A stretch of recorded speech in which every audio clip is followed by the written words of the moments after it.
Decent is very subjective, and you can spend millions of dollars and not have a decent game. Yeah.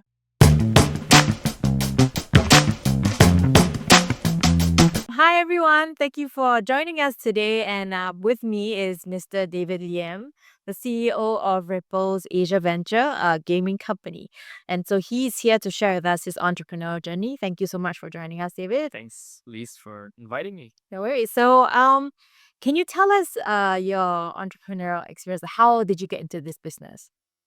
I'm originally from Canada, and after I graduated university, I moved to Singapore because I wanted to have adventure and have a challenge, which is in Asia.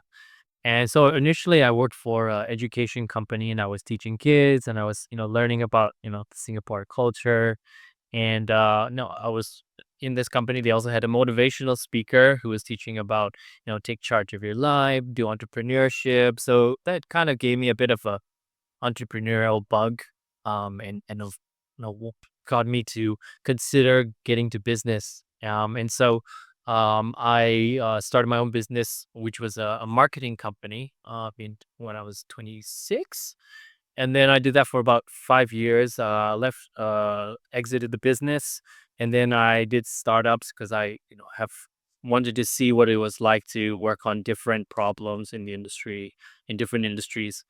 Um, it was just here and there, but eventually, I got into software, developing, and I befriended a few, developers, and we did projects, and, that's where I met my, future co-founder, and he had a vision to create a marketplace, a B2B marketplace for video games, because the problem was that in Asia for the video game industry, at least for the physical, like the retail box, is that um, each country in Asia has their own system, has their own uh, like importing process. They have their own retail chain, so different, and of course their own language and culture.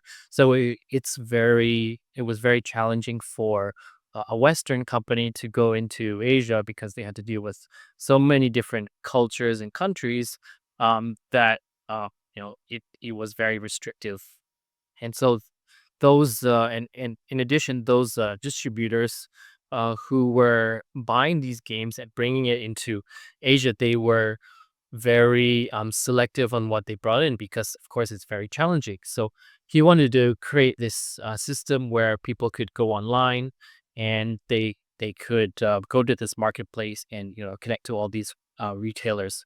So I came in to kind of come up with the concept of this marketplace and um, develop it. So that's kind of how we like the first kind of project that we worked on. Eventually it evolved, because we found out different challenges in the market, and then we started to address them, like how to bring in more variety of games, how to do better marketing uh, in Asia. So that's kind of how we got started to it. Okay, so but you hadn't been in the gaming industry before this. Yeah. So how did you adapt quickly to this new landscape? Yeah. Well, I guess part of my upbringing, because my parents were immigrants into Canada, and they immigrated to different countries they grew up. So we were quite used to change and to adapting to different cultures and places. So for me, I took it as a challenge to learn something new, uh, in the sense that, okay, there are different kind of businesses there. They have different motivations. So I have to find out what's their motivation, and how to put a deal together. So that took some time, trial and error. But as the more time I spent in the video games industry, the more I understood what the challenges were. And of course, actually, I do enjoy video games myself, so I'm very excited to talk about it, and excited to talk about other people's games. So that naturally, they feel like, oh, I really care about their business, and I'm a good partner to have bring their games into Asia. Mm-hmm. Okay. So with all that knowledge and also like your experience and all that previously in entrepreneurship, do you feel like you've had to evolve to become different versions of yourself to tackle your different challenges? Like, so how has that Yeah. evolution been for you? Well, I guess when I first came to Singapore, I was in a self improvement company. So I was I was always thinking about how can I improve myself, my personality, my mindset. So in my 20s, that's what I was thinking about. But eventually, I guess as I got more experienced working, I started to shift into not thinking just about myself, but how to improve the lives of the people I work with, the partners that we collaborate, and just try to empathize with people who I want to do business with, and seeing how like what's their motivation, like what what are they looking for into a partner?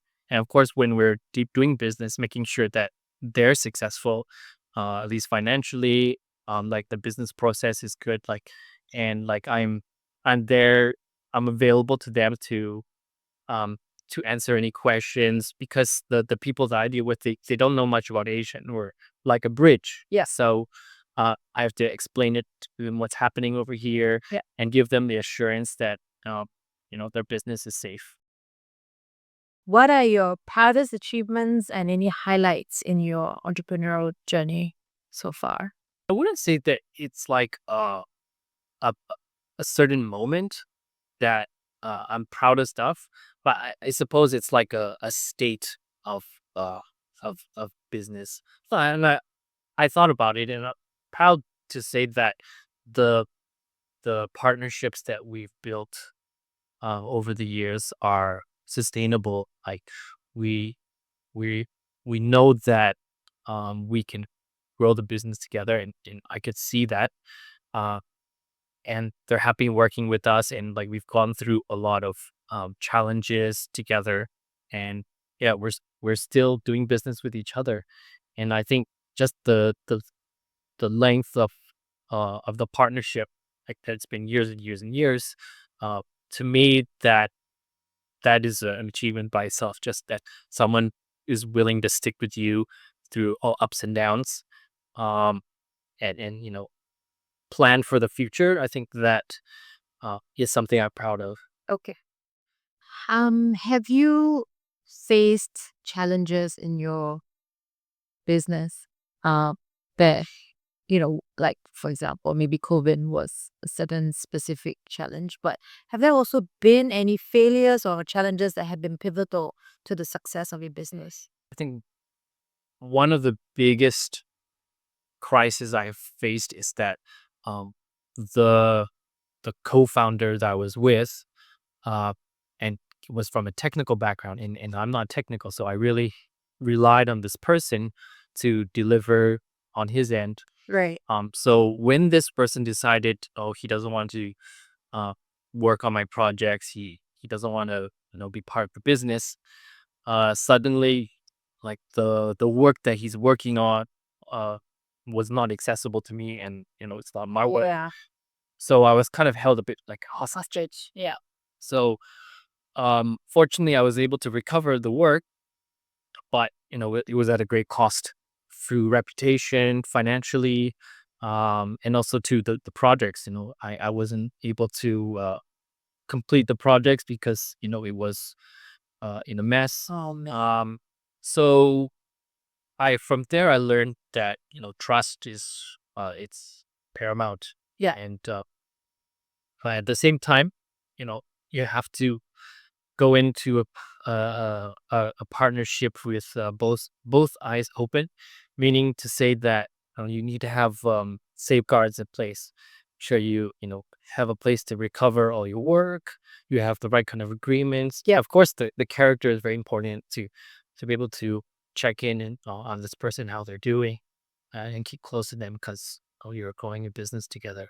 So I think from that phase, I'm I'm I guess I'm happy to say that, the relationships I've had so far have been uh, a lot more fruitful. is there like a minimum budget that should be for like a decent game? Uh, yeah, decent, easy, and not decent is very subjective, and you can spend millions of dollars and not have a decent game. Yeah.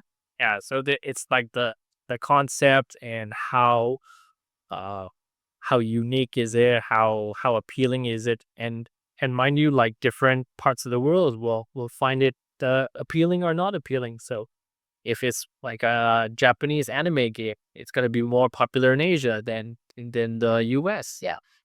So that's the thing to consider as well. But regardless, like if you know what kind of who your audience is, and you know that are just serving this niche, then yeah, you know who to bring in, what kind of publishers that you need to approach. So the to sum it up is to have very clear vision of what your game is going to be, how big it is, That's one. yeah, Okay. and who it's for. Yeah. Right. Is there any other words of advice you would like to share, or like just wisdom that you have learned and you feel like this is something that has become part of your life or business philosophy besides what you've shared earlier? Uh, I probably one of the younger ones, people that you've interviewed. So Yeah, I guess. the youngest, yeah, probably the young. So I don't I don't consider myself like a success. I see it as like uh kind of evolving and kind of getting more clarity on how the world works Right. and how the bigger boys Yeah. do their stuff, Yeah. because you know the people who are making the big money, they think on different levels. So that's something I'm aspiring to. Like, how do I bring myself out of the chaos of day to day to be more strategic, to think of different kind of questions that are going to bring a bigger impact to the business and to my wealth. So that's it's always a struggle about dealing with day to day and trying to think Right. big. Yeah. Yeah. So that is something that you cannot be too comfortable with, uh, and you always got to push yourself to. I always have to push myself to evolve to the next level. Right. Right. Okay. Okay. Thank you so much for your sharing and thank you for your time with us.